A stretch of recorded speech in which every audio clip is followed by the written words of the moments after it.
cares. And what was your title before then? Before then, I was the director of inpatient services and the medical director for the Division of Child Psychiatry. Medical director for Division of Child Psychiatry. So if we can just do a timeline, since you started at Hershey Medical Center, can you, as a faculty, can you start with dates and how your titles progressed? Sure. And duties? Sure. I was hired as a faculty member in June of 2003. I was hired to direct outpatient services for Hershey Medical Center. Child psychiatry. Approximately 2 years later, I was asked to be the director of the inpatient services, and I was also named the medical director at that time. And that continued for a period of approximately 4 years, and then the last 3.5 I've been the director of the Division of Autism Services. Okay, I'm going to just rehash what you said. I might have missed some things. So you first came there in, again, 2003. And for 3 years you were, I believe 2. 2 years you were director of inpatient services? Outpatient services. Outpatient services. And then at that point, were you assistant professor? I was an assistant professor. Assistant professor. And that was your only title at that time? Yes. Did you supervise child psychiatry fellows at that time? Yes, I did. Did you supervise adult psychiatry residents at that time? I don't remember. I may have. Okay. Were you involved in doing formal evaluations of child psychiatry fellows? Yes, I was. Okay. And how often were those evaluations to be filed? Formally filed? Formally filed, correct. Quarterly. Quarterly? Every 3 months. Every 3 months. So, and then after that, for those 2 years, then that would be 2005. Do you remember the month where you I don't remember. promoted? Would that be a promotion, the next title you received? The asking to be the director of inpatient services was probably a lateral move. The medical director was a promotion. So you were medical director of child psych division? Yes. Okay. Would that be considered the same as chief of the division? No. Was there a chief at that time? There was not. It was, they were looking for a chief at that time. I believe part of creating the medical director role was to take up some administrative work that needed to be done. Was that the first time that you were given administrative duties when you took that title? I had some administrative duties as directing the outpatient services, but not to the same degree. Were you still maintaining outpatient services while you took on the two roles of the director of inpatient and medical director of child psych? I did have some outpatient duties, but they were scaled significantly back. So, what percent of your duties would, if you could, break it down between the 3 job roles, would each have of your time? I did 1 clinic a week of outpatient, so that would be 10% more effort. My medical director role probably took 30% of my effort, and the remainder was 60 would have been the inpatient director's role. And that role continued for 3 years, I think you said? Or, remind me, please. That sounds about right. And during those 3 years, were you continuing to evaluate and formally and supervise child psychiatry fellows? I was. In both inpatient and outpatient? Yes. Was there a increase in salary for the additional duties?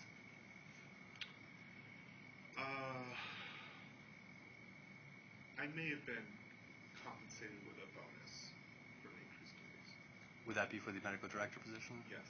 Okay. While you were medical director of child psych division, were you in collegiality or had to work with Dr. James Haggerty? Yes. What was his title when you first arrived at Hershey Medical Center? Vice Chair for Medical Services. He He came after I did. When did he arrive? I don't remember. Was he medical director before you were medical director? He would be for adults. So was he medical director for adult psychiatry division before you were medical director for child psychiatry division? I would assume that being the vice chair for clinical services would have a medical director role. Okay. Did he see patients as well? Yes, he did. Did he supervise adult psychiatry residents and formally evaluate them? I believe he did. Did he supervise and formally evaluate child psychiatry fellows? I'm not aware that he did. Okay. So then, you said you maintained that role for 3 years, you said? I believe so. And then what changed at that point? I was successful in getting a large multi-year grant that would enable me to pursue my academic interests on a more full-time basis. So what year would that be then?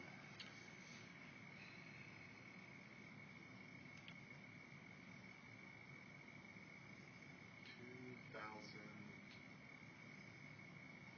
Do you remember the month? I don't remember the month. The season or the quarter? Do you remember any of those? Fall. Fall of 2008? Okay. Did you then surrender your duties as medical director of child psychiatry division? What about the duties on the inpatient unit? I did. And how about outpatient services? Continued outpatient services, but with a autism-only focus. So essentially, I'm doing clinical work with autism spectrum disorder patients. Is that what you received the grant for? Yes, it is. Was the work that you're doing in the outpatient part of the research? I'm not sure I understand what you're asking me.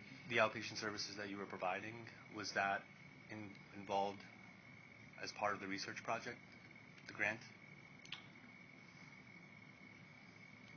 No, it wasn't. No. That was purely clinical work? Yes. Were you supervising child psychiatry fellows at that time? Yes. How about adult psychiatry residents? I think I would occasionally have adult residents who are interested in doing some autism work, so occasionally. And how many days a week did you do research, dedicate your time to research, and how many days a week to the outpatient services? Are you asking now, or are you asking initially? When you started in 2008 to a period when it changed to something else. So I was doing clinical work approximately 60% of the week, research 40% of the week at first. Approximately 2 years ago, it switched to 50% clinical, 50% research. About 2 months ago, it switched to 60% research, 40% clinical. Okay. Did you receive a pay raise for the research position? No. Was your salary maintained at the same as it was after letting go of the medical director position? My salary? Yes. Okay. So how is the research project going, like in terms of progress?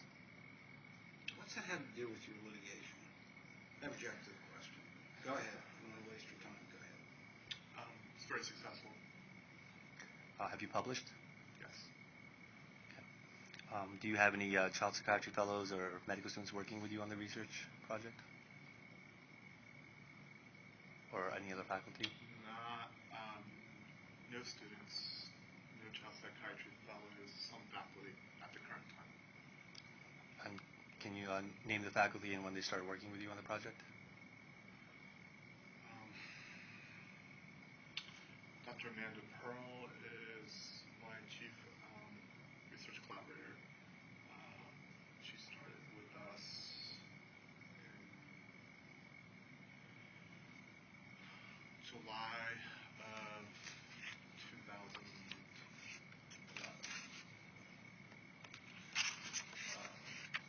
Dr. Susan Mays is working with us in the consultant basis probably for the past 4 years.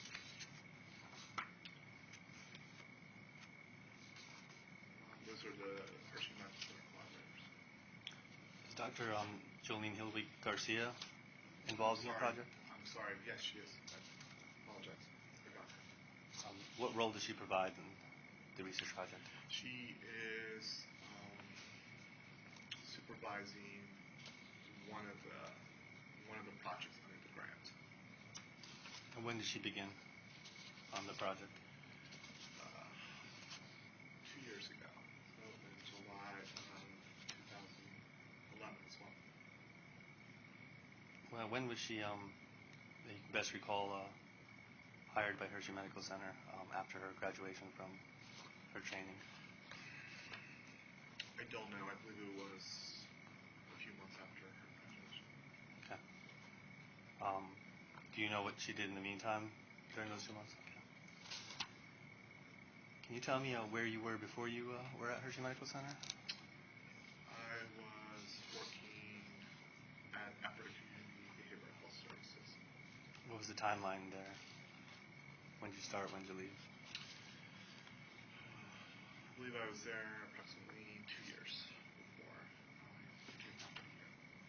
What was your role there? I was medical director of their child and adolescent psychiatry services. How much of your duties were administrative? How many were clinical?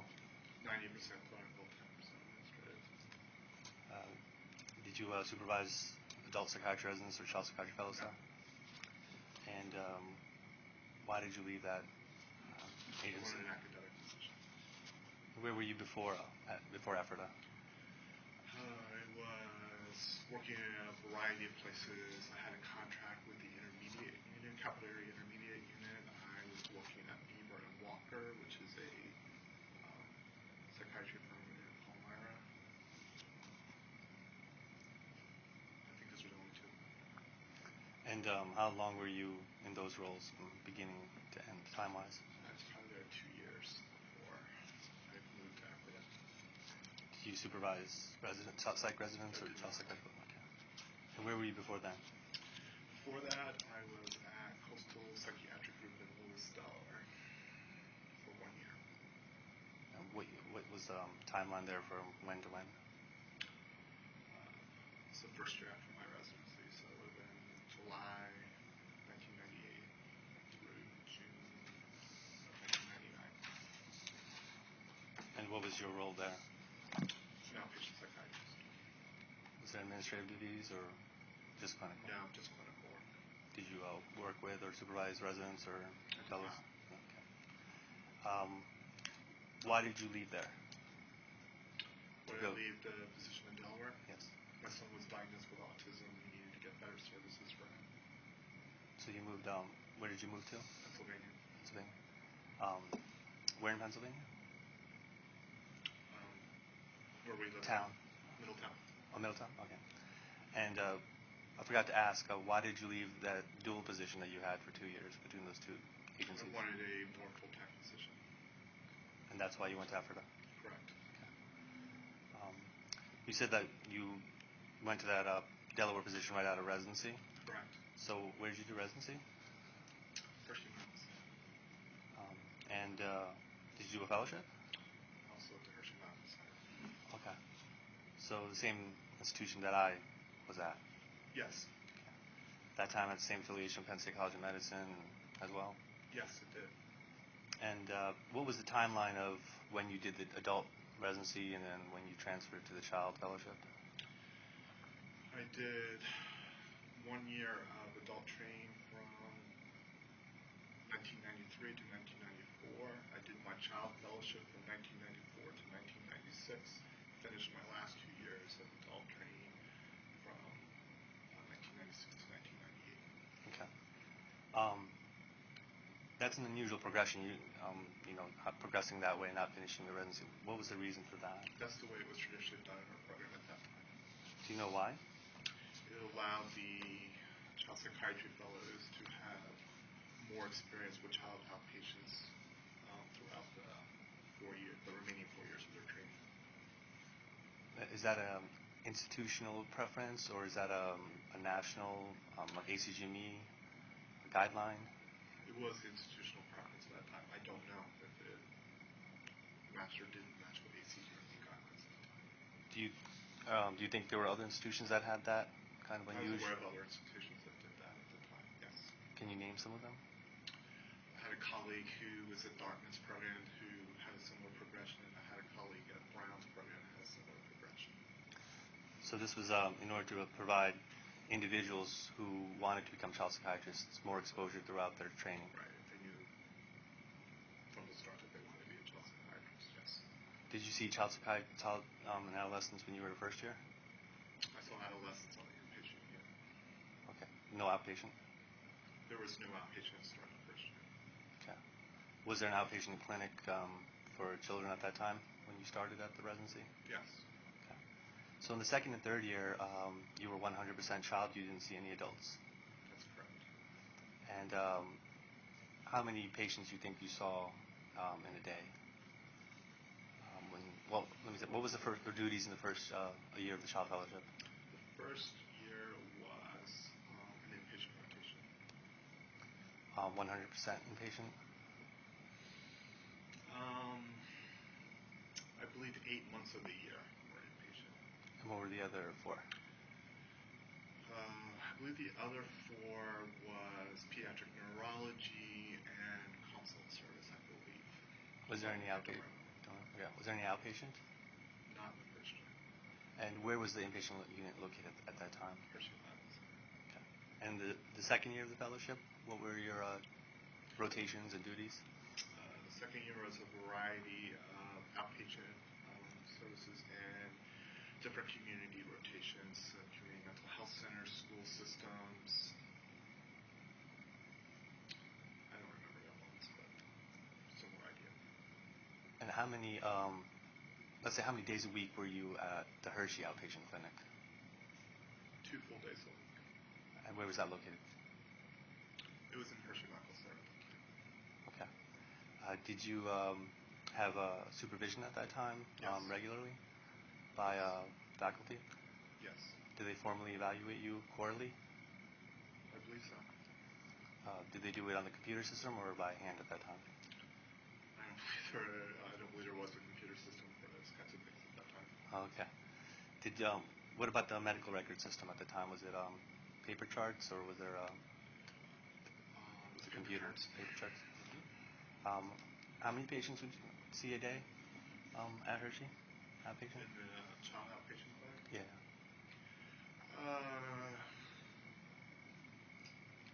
Probably 8 to 10. And how much time was afforded for you to have sessions with each patient? So the expectation were half of your caseload would be therapy cases, so you'd be seeing them for an hour, and the other half would be medical management, and they would be seen for half an hour. And what percent was therapy and what percent was medical management? About 50. Okay. And did you have to maintain records for those visits? Yes. And how often were you supervised with those cases? We had one supervisor for our therapy cases where we would meet with them weekly, and we had one supervisor for our med management cases, which we would also meet with weekly. Is that indirect supervision or direct supervision? Indirect. Okay. Did you ever have direct supervision during your second year of the fellowship? Yes.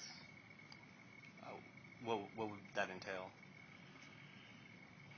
That would entail faculty watching and supervising during assessments, school consultations. If there was a difficult case, they would come in and observe it directly. Did you also do new intakes during the clinic at Hershey? Outpatient I clinic? believe so. How much time were you afforded for those new intakes? I don't recall. Would it be more than an hour? Most certainly more than an hour. More than 2 hours? I doubt it was more than 2 hours, but I don't recall. Would you say it's between 1 and 2 hours? Most likely. Were you given more time for intakes for med management than for therapy intakes? No, you were given more time for therapy intakes. And who would supervise the therapy intakes? A psychologist or an MD? There were very few psychologists on staff at that time, so it would have been And then, did you have continuity with your patients for the entire year? See them regularly for the whole year? Yes. And did you have supervision with the same supervisors throughout the year? They rotated every 6 months. And how many, if you could remember at that time, second and third year of the fellowship, how many attending faculty in the child division were there? I don't recall. Most of the faculty at that time were part-time staff. Most were part-time. How many were full-time, you think, or percent-wise? I really can't remember. Are there any of those individuals still affiliated with Hershey Child? Okay. And how many faculty are there currently in the child division at Hershey? I believe there are more than 15. I don't know the exact number. How many of them do you think are MDs?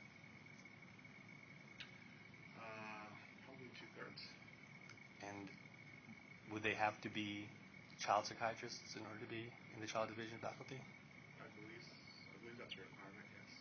And is it required that they do a fellowship to Yes. be considered child psychiatrist? Okay. And then you went back in your fourth year back to adult. So it's adult psychiatry division? Residency? We're talking about my residency training Residency, again? Yes. And did you still continue? How often did you see children during your fourth and fifth year? Occasionally. You would hold on to a certain number of your therapy cases, so maybe 1 or 2 that you would hold on to. 1 or 2 therapy cases that you would see once a week? Correct. And The how long? remainder would be adult cases. Ranger. So that would be how much of your time during the week? Like if we broke the day into half days, how many? It would be half of a half day. Half of a half day in an entire 5-day week would be dedicated to children and adolescents? In the fourth and fifth year, yes. And none of them were medication management patients? They would have medication management as part of their care, but they were therapy cases.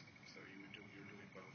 You do both in the session? Yes. Or would you dedicate each session to a different thing? No, you do both in the session.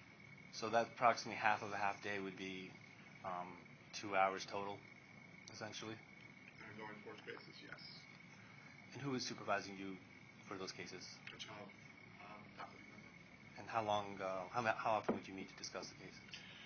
You probably would meet with them an hour every 2 weeks.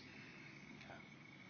And do you think that that was adequate amount of exposure to child and adolescent population in your fourth and fifth year? I thought it was generous as I was supposed to, that it was part of my adult training that I was able to keep 2 longitudinal cases. It was a really good experience to follow someone for 4 years. But I'm sorry, to follow someone for 4 years. would you think that you would have benefited by having more exposure to child and adolescents during your fourth and fifth year? I needed to do my adult training as well. So do you feel that the adult training program made an allowance just to allow you to have even 2 hours a week dedicated to children and adolescents? Yes. Okay. Did you understand the guidelines for adult psychiatry in terms of how much time is allowed to be dedicated maximally to children and adolescents? At that time? Yes. No. Do you know what it is currently? No. Were there any other children? Were there any other child and adolescent fellows that started with you at the same time in the first year in adult and progressed the same way as you? Yes. Who were they? Can you name them? My cohort was Daisy Williams and Wanda Keyless. And they had the same exact progression, like second year was child, third year was child, and back to adult, fourth year? Yes. Were there any fellows that would come into the program that came after doing adult psychiatry residency, say for 3 or 4 years, and start in the fellowship fresh? May have. I don't recall. At the time you were there? Not that I recall. Do you feel that only seeing 2 hours a week for 2 years after doing your fellowship might have adversely affected your knowledge base No. in child psychiatry? Were you adequately, were there demands upon you to study on your own or attend child lectures during the adult residency? One question. Did you attend child psychiatry lectures during the 4th and 5th year? Yes. How many hours a week was that? It would vary depending on what material was covered and whether I thought I would benefit from attending that. So it was weekly, correct? There were didactics weekly, yes. And did you have didactics weekly at the same time for the adult psychiatry? Yes. So would that be 2 half days a week of didactics? I don't remember the exact schedule. Was it conflicting, or that sometimes you'd have to miss adult to attend child psychiatry lectures? No. Okay. Were you taking the PRITE still for the child section of the PRITE while you were in the adult program? I believe so. Okay. Were you taking the adult PRITE while you were in the child fellowship during your second and third year? I believe so. Okay. Did your scores progress in child during the 4th and 5th year after you left the child? I honestly cannot recall. Cannot recall. And then when you graduated from the program, were you offered a position at Hershey Medical Center? Yes. And why did you not take it? At that time, I didn't think I wanted an academic position. Were you the position that you took at Delaware? Did they recruit you, or did you do a job search yourself? I believe I was recruited. And why did you choose that position over the others that you were offered or sought after? It was an attractive compensation package. It was in a town near the beach. I like the beach. Seemed like it would be a nice lifestyle. Okay. Did you see any adults during those positions that you took since you left Hershey Medical Center? Adult psychiatry patients? Yes, I did see a few adults. What percent would that be, you think, compared to the child population? Less than 20%. Probably more close to 10%. Okay. While you were at Hershey Medical Center, was there regular? What were the regular work hours in the inpatient and adult first year? Are you talking about when I was a resident or Resident. faculty member? Resident. Yeah. 8 to 6 were the regular expected hours. And then the second year of the fellowship for child, second year of your training in the child. It varied depending which rotation you were and which site you were at. So, for example, in the inpatient unit.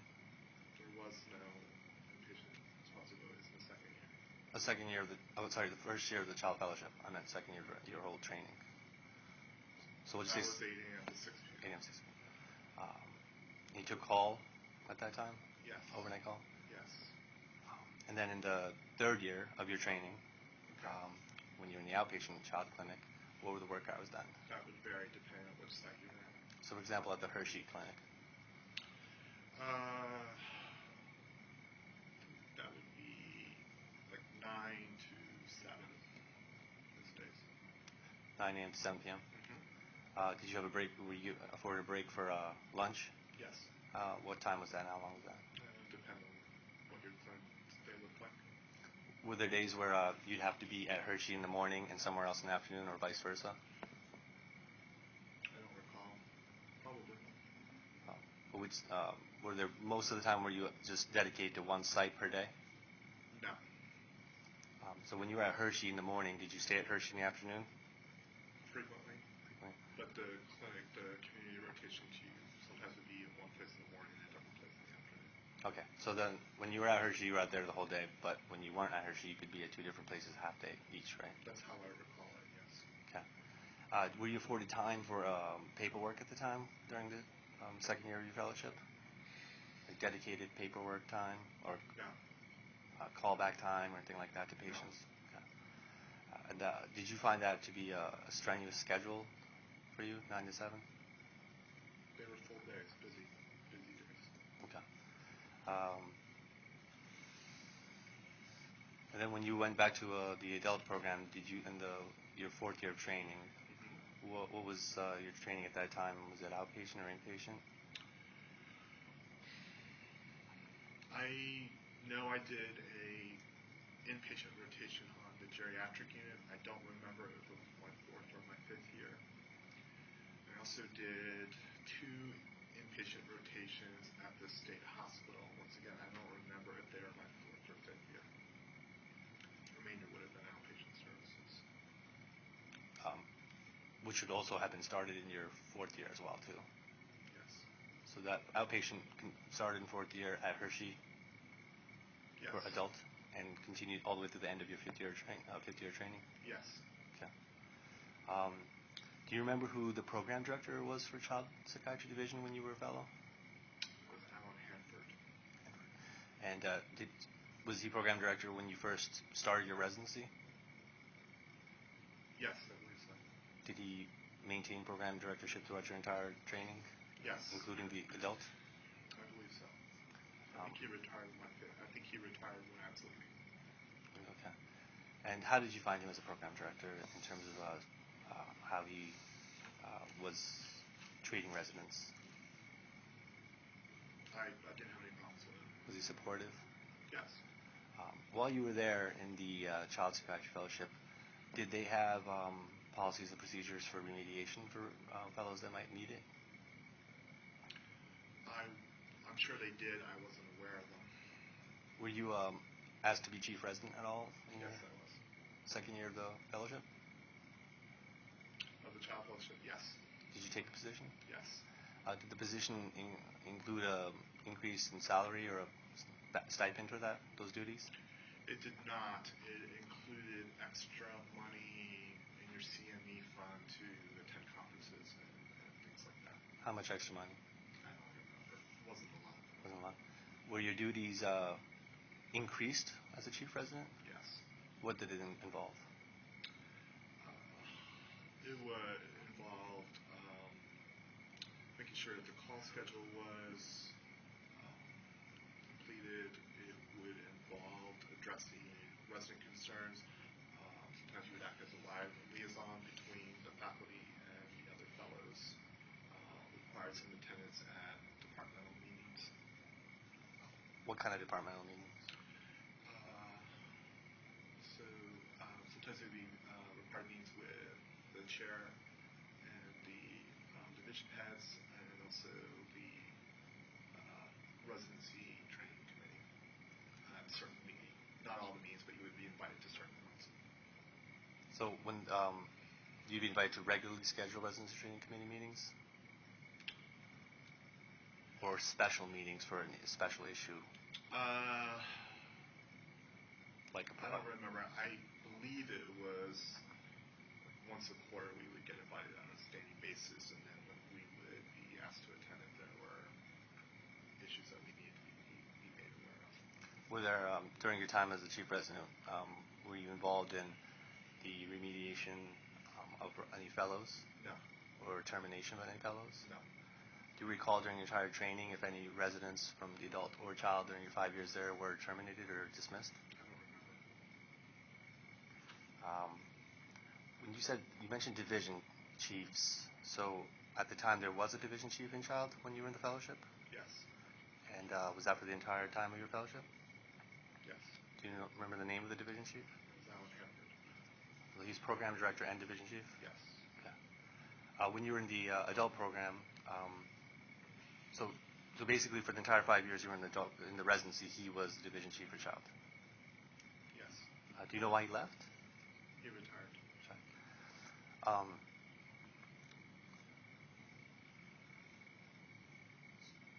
When you did go to the residency training committee meetings, were you allowed to vote on issues? I don't remember.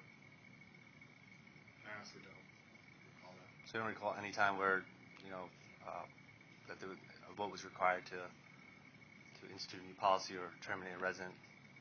I don't recall my being involved in anything like that. Okay. And then when you went back to adult, were you offered a chief resident position in your fourth or fifth year? I was. Which year was that? I think it was my fourth year. Did you continue that through the end of your fifth year? No, it was 1 year. Fourth year. Did they ask you again in the fifth year to be chief? I don't recall. I don't believe so. And were the duties similar in the chief residency position of the adult psychiatry as to the child psychiatry? Yes. So you'd have administrative duties such as meetings, call Very similar. schedule. Very similar. During your time, would you go to the regularly scheduled registration committee meetings, or you only be invited quarterly? Quarterly, I believe. Quarterly. So that means basically 4 times a year you'd attend an RTC meeting. That's what I remember. And you don't, in the adult residency, chief residency position, you don't recall, or sorry, do you recall ever having been involved in remediation or termination of an adult psychiatry I resident? don't recall anything like that. Okay. And while you were in those roles, were you afforded a block of time that we call protected time, so that it was dedicated solely to administrative duties and not clinical duties? I believe so. How many hours a day, and how many times a week were you afforded that? I remember it being something like 2 hours a week. It wasn't much. And were you able to pick what those 2 hours were? I don't remember that. For example, was it unheard of that a chief resident would pick 8 o'clock in the morning to dedicate? Well, you said it was 9 to 7, correct? Was the hours for the outpatient child in your 3rd year of training? 9 a.m. to 7 p.m. Hershey outpatient clinics. Yes. Yes. So, could you pick 6 o'clock at night or 9 in the morning to do those duties? I honestly don't remember. Did you have to be on site at Hershey to do those duties?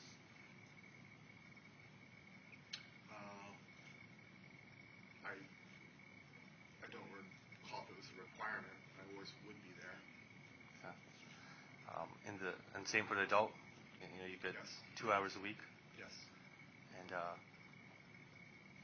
now, say for example, when you were at a different site, not at the Hershey clinics, when you were in the child fellowship, in your 3rd year of the training, could you do your chief resident positions at another site? I don't believe so. So it would require you to be at Hershey Clinic to do your administrative duties as a fellow and as an adult 4th year resident. I don't know if that was an officially requirement. It was just how everyone did it. I don't recall it being an official requirement. Okay. So there's no monitoring of it, or of where you were when you're doing those duties, or where you were to report? I don't recall there being an official. So the honor system, essentially an honor system. I guess you could qualify it like that.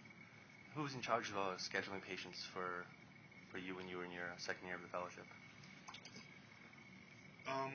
There was a clinic coordinator who would assign cases to. So would your schedule be afforded to you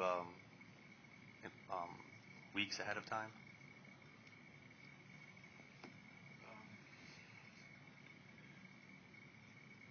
There was a fair amount of stability in your schedule because you knew who your therapy cases were. So essentially, half of your time was pretty set each week.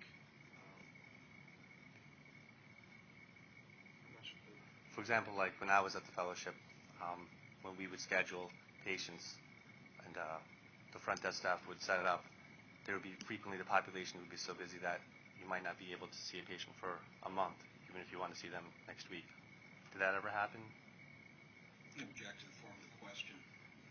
You can answer if you can, Doctor.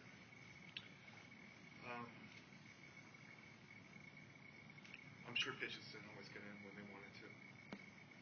So, for example, like if you clinically felt that a patient needs to be seen in a week, was there a problem to be able to get that patient in frequently? You would make time to see them. Okay.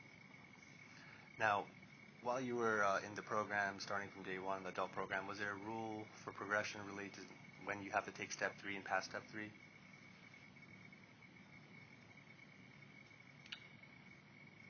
We were required to take step 3 during our first year. By what part of the first year? I don't recall. By the end, I think. What would happen if a resident didn't do that? Was there a policy with consequences? We would not go to the 2nd year. And so what if you took it, but you failed it? What would be the I don't consequence? know. I don't know what happened in that situation. I'm sorry, I don't know what happened in that situation. You don't recall anybody being in that situation?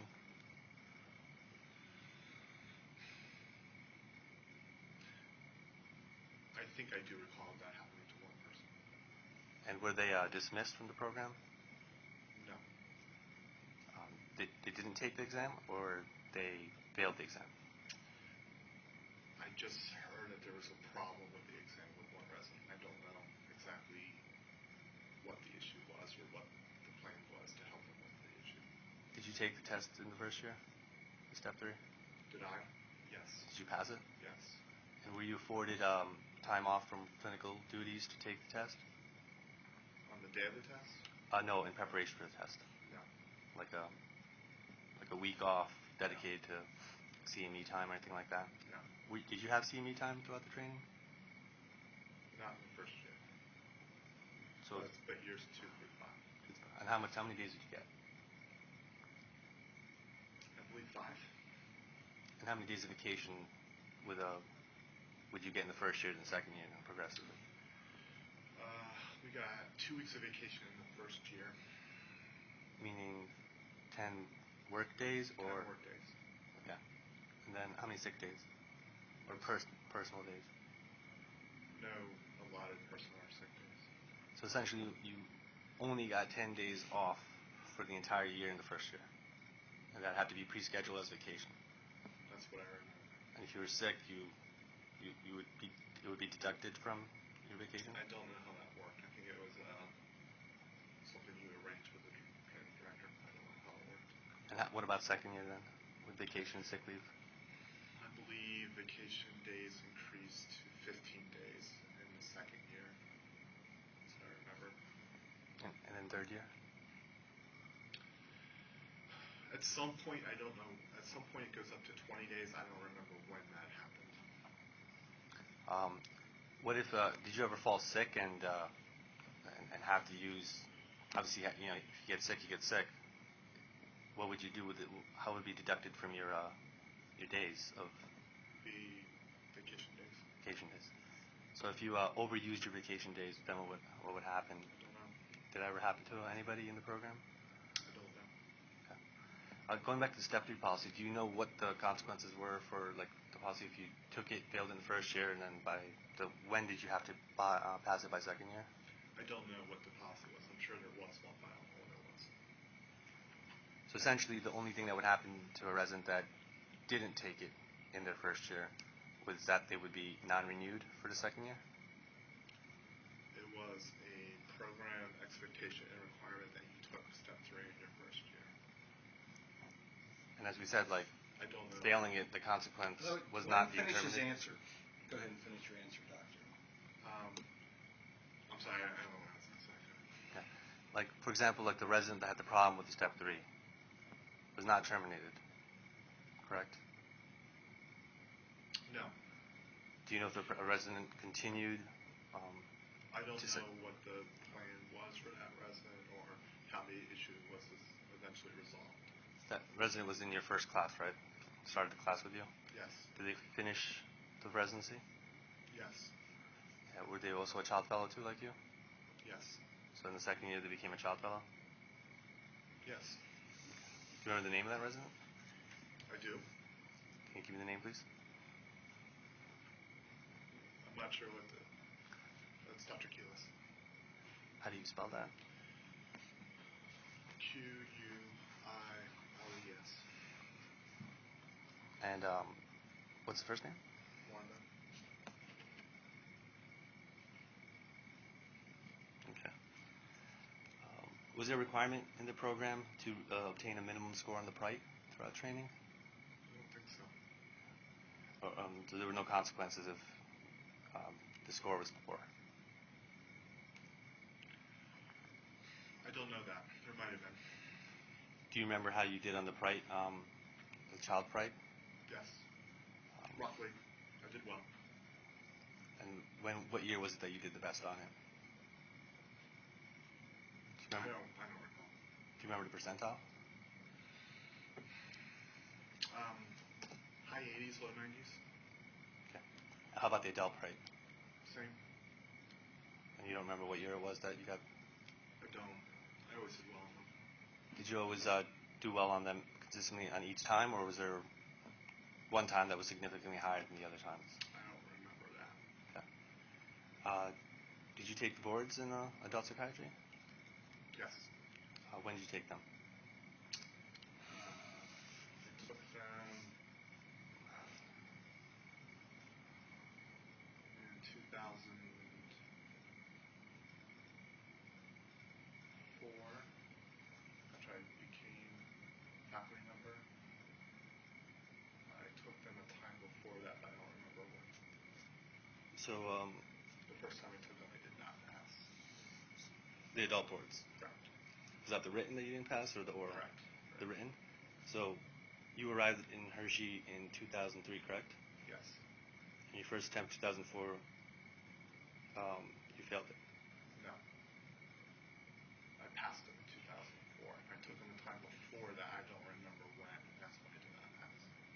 Okay. Was that while you were still at Hershey that you failed it? Sometime in the 5 years when I was in a community practice, I took the boards, did not adequately prepare for them, and did not pass them. When I joined faculty in 2003, it was explained to me that I needed to obtain my board certification. I took them in 2004 and passed. Was there a deadline to pass it by, or base determination? I don't. It was just explained to me as an expectation that I achieve that. And at that time, did they have the oral boards? Yes.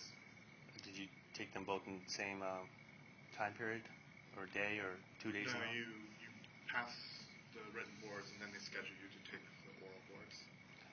So Hershey Medical Center did not have a requirement for faculty to be board certified before hire. Object to the form of the question. Go ahead, doctor. You can answer. You had to be board eligible. Board eligible. Were there other faculty that were not board certified I have no idea. at that time? And then so that was 2000. When did you take the child boards? Yes. When did you take those? This year. Was that the first time? Yes. What month this year?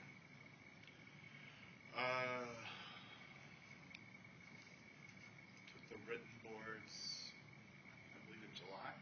No, June. 2012, yeah. Took the oral boards last month. Or actually this month. November. We're still in November. A couple weeks ago. How did you do? Did you pass the? Obviously, you passed the written to get to the oral, and you passed. Okay, congratulations. Very good. Thank you. So then there was no. Now, were you given ultimatum or deadline to pass them in the child division? I did not.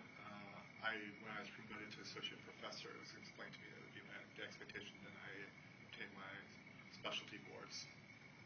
By a deadline? No, it's just that you needed to do that. So. When did you become associate professor again? I think I was maybe a year and a half ago. So before then, you were since 2003 you were assistant professor until a year and a half ago. Yes. Okay. Do you know if there are other faculty while you've been at in the child division that are not board certified in child?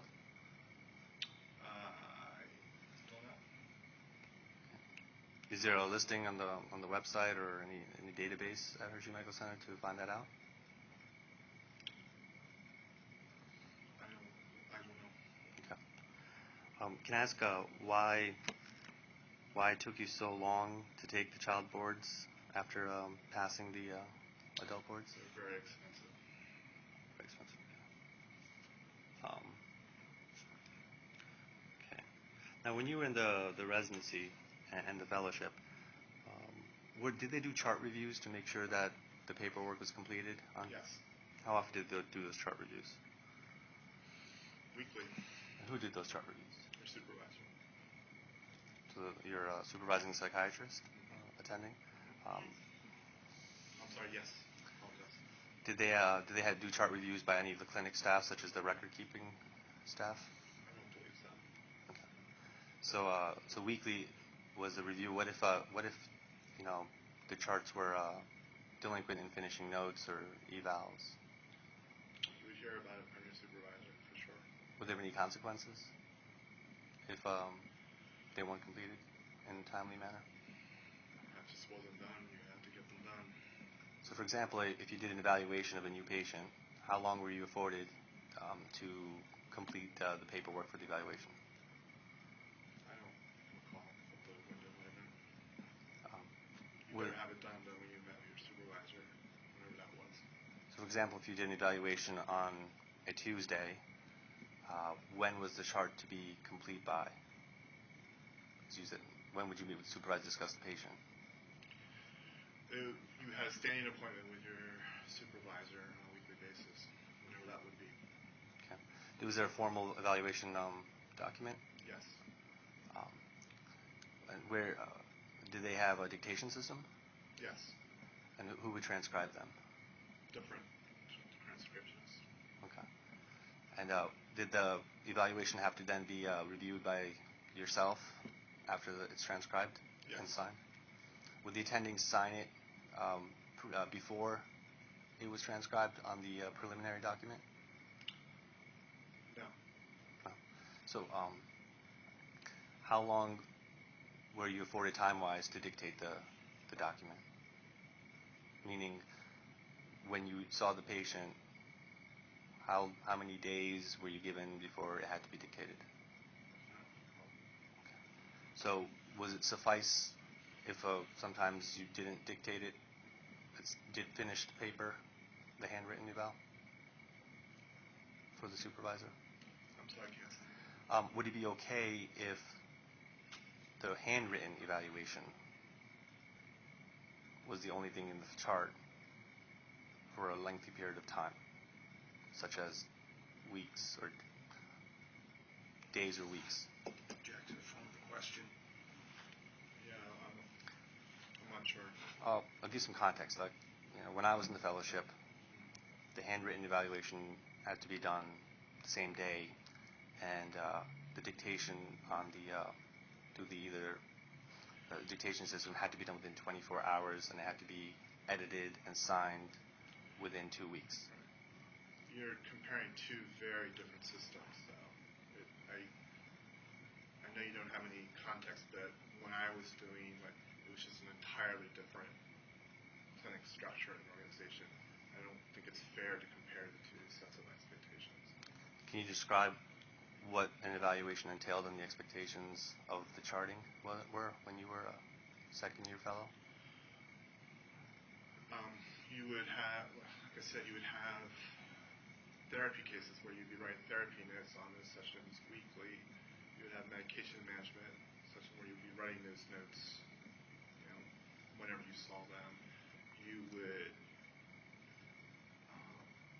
not have as many evaluations because the clinics were more stable because of the kind of patients and the kind of care we were delivering.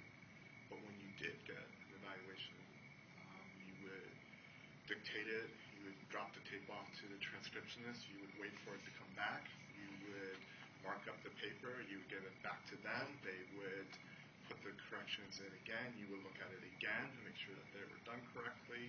Only at that point then would you have it available to have your supervisor sign off on. Frequently they would have marks on it, go back to the transcriptionist to be fixed again. So it wasn't as efficient a process because we didn't have the technology to afford that. How many evals would you do in a week as a second-year fellow? New evals, on average? Maybe one. And then, were you primarily inheriting patients when you started the outpatient clinic? Did you inherit them from the former resident? Sometimes you would. Med management cases you would be more likely to inherit. Therapy cases typically were ones that you would start yourself. So those are the ones where you primarily were doing new evaluations of the therapy cases? Yes. Okay. Would you say that the charting, you said it's a much different system now than it was then. Would you say that the charting system is more complicated and more voluminous now in the outpatient clinic than it was for when you were there as a fellow? Definitely different kinds of documentation requirements. Are there more requirements than there were back Probably then? fair to say. And are the actual note progress notes, are they more? Do they require more information than they did when you were a No, fellow? the progress notes were way more detailed when I was a resident. And same with evaluation documents. Yes. So would you say that you kept timely and legible and notes and evals, and that you were regularly keeping them throughout your entire time? As a resident, as an asking? Yeah, for the most part. Were there any times where you were basically possibly going to be disciplined for falling behind on charting or delinquent charts, or reminded that frequently that things are missing or not completed? No. Yeah. How about as child psychiatry attending? Were there any ever times where you did an evaluation and you didn't dictate it or fill out the formal evaluation, and they couldn't bill for the service?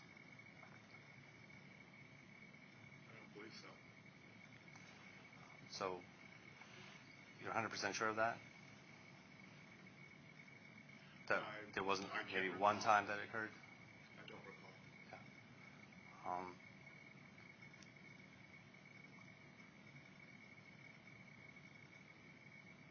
So essentially, you maintain the same level of rigor that you did as a child psychiatry fellow as you are as a faculty. What do you mean by that? Making sure that your notes are completed in a timely manner, signed, and your dictations are completed in a timely manner, signed. Definitely had fewer patients when I was a resident or fellow. Again, the kind of documentation was different then. It was probably easier to keep up with as a resident or fellow. So there were no reminders from Information Management Department of Hershey Med or now PPI of records being delinquent or incomplete For me now? for you since the entire time you've been at 2003 to current? Oh, I get reminders to sign off on charts, yes.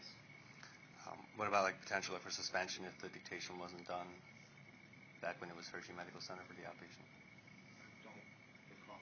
I don't Okay. remember. All right. When do you remember that I began the fellowship? I was trying to recall that the other day. I don't have an exact date, but it was sometime after I started. Because you started 2003, correct? Yes. And in 2005, you received the medical director position. In what quarter of 2005? Maybe summer? I was going to ask this. Since you stepped down from the division chief / medical director of child psych, have they hired a new one? Yes. When was that? When was the next one after you stepped down? I don't remember. There was a gap. That was 2008 you stepped down, correct? That's my recollection. Do you remember what quarter? Fall. I guess you said this. So who was the next division chief after you? I was never the division chief. I was the medical director. There was no, but when you were in the fellowship, there was a division chief. Dr. Hanford was division chief, correct? When I was a resident. Resident through fellowship, from those entire 5 years, Dr. Hanford was division chief for child, right? Yes. Was there a medical director for child as well? Medical director. So then, when you started at Hershey, in Yes. 2003, was there a medical director for child? There was not a medical director, but there was a division chief. And who was that? Stuart Kaplan. And was there any time since you're in your entire residency, 5 years, and then since you've been here since 2003 at Hershey, that there were a division chief and a medical director for child? No. Essentially, it's the same role, just a different name, would you say?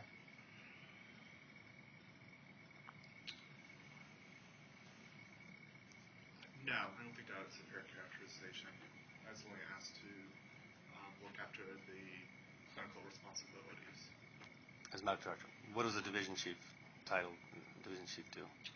They're also in charge of research activities in the division, scholarly work, educational efforts. They're tasked to oversee all missions of the division. So there are more duties involved as division chief as opposed to medical director. Yes, I would say so. Medical director is more administrative for the clinical side.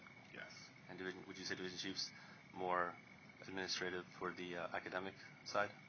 As well as the clinical, probably. Yes. So, okay. So then, when did Dr. Stuart Kaplan step down from division chief?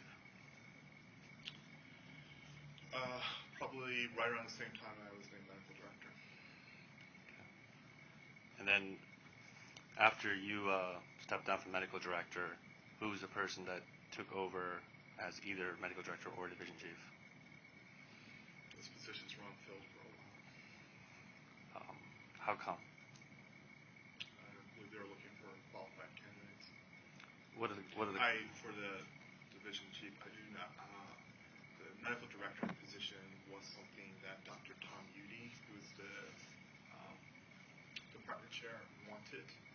When he left, I believe the new chair, Jim Henry, did not want to continue that administrative structure and wanted to move in a new direction.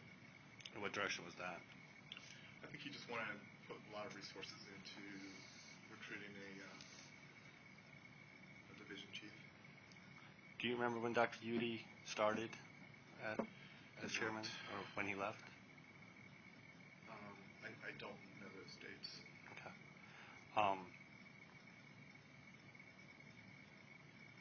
Now, who was the next person that was either assigned as division chief or medical director after you stepped down? I believe it's Lynn Taylor. And when was she hired?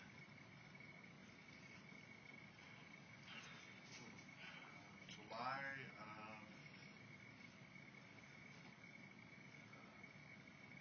2011. She's currently still in the position? She is. Is she an MD? Yes. And she was recruited specifically for that position? Yes. Is she board certified in adult and child? I believe so. Okay. I'm sure she is. And is she staying, or is there any possibility of her giving notice that she's leaving? She's transitioning to another position. What position is that? She's going to Shepherd Pratt in Maryland. Does she state why?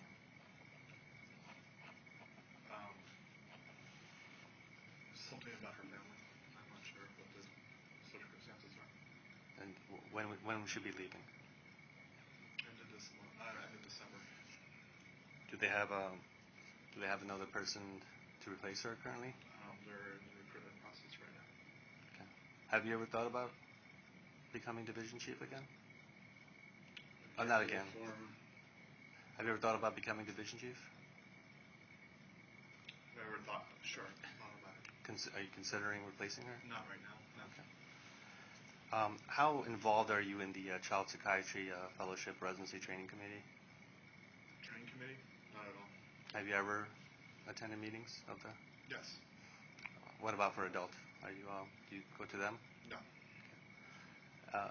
When's the last time you went to a Child Psychiatry Residency Training Committee meeting? Years. Yeah. Can you roughly guess what year it was? Probably sometime during the time I was medical director, would be my guess. That would be from 2005 to 2008, correct? Somewhere in there? Was when you would attend them?